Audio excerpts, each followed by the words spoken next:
Well, you see, the real issue is you're not here now. It's still the ego that's here. If you would be here now, as Ram Dass famously said long ago, you would be in the eternal now, and you would realize this is the most auspicious moment in all of history. This is the moment of returning to God. This is what everyone has been hoping for and waiting for throughout time, for God to return. And God comes in this moment. And God comes in the form of a consciousness that dissolves the world. Because the truth is, the world is God in drag. Okay? And the world has become a drag because it's forgotten that it's God.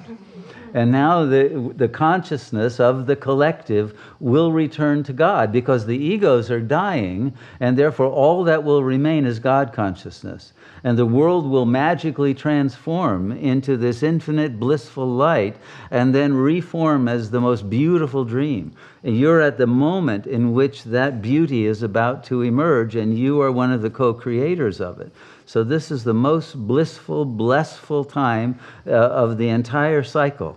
And this is the one moment where you can know God fully while alive, if you attune to that. And all the rest of the time, you can't do that. A few sages did it, but most people cannot do that. It's just not part of the destiny of the soul as it goes through time.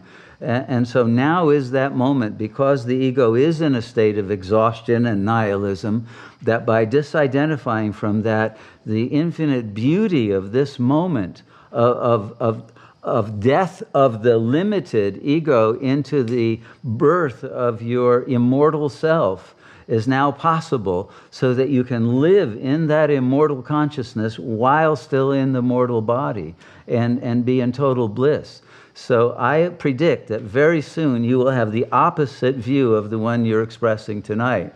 And you'll say, this is the most wonderful time. I wouldn't want to be in any other time, because that was all a time of suffering, and this is a time of liberation. And this is that moment of revelation and redemption, and of the moment in which the new creation is being formed by the morphogenetic field that we're creating.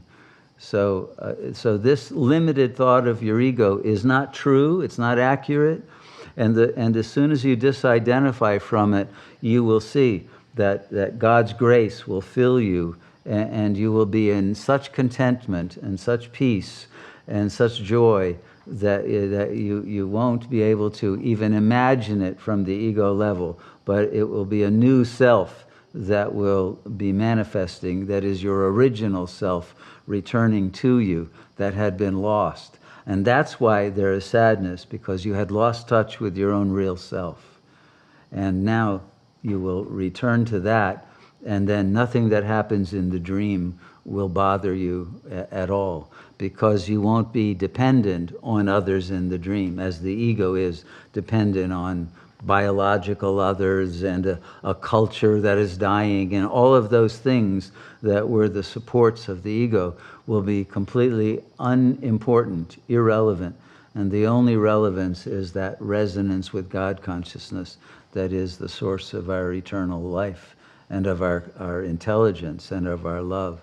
So that is what is now happening, and that transformation will continue to become more and more empowered, like the elixir that these immortal sisters were talking about, day by day will grow, and the golden light and the luminosity of your intelligence will shine ever more, and you will have the wisdom and the joy of being present at the creation of a new world, and one of those chosen to be a co-creator, and you'll be in bliss over the stature that you have in the eyes of God.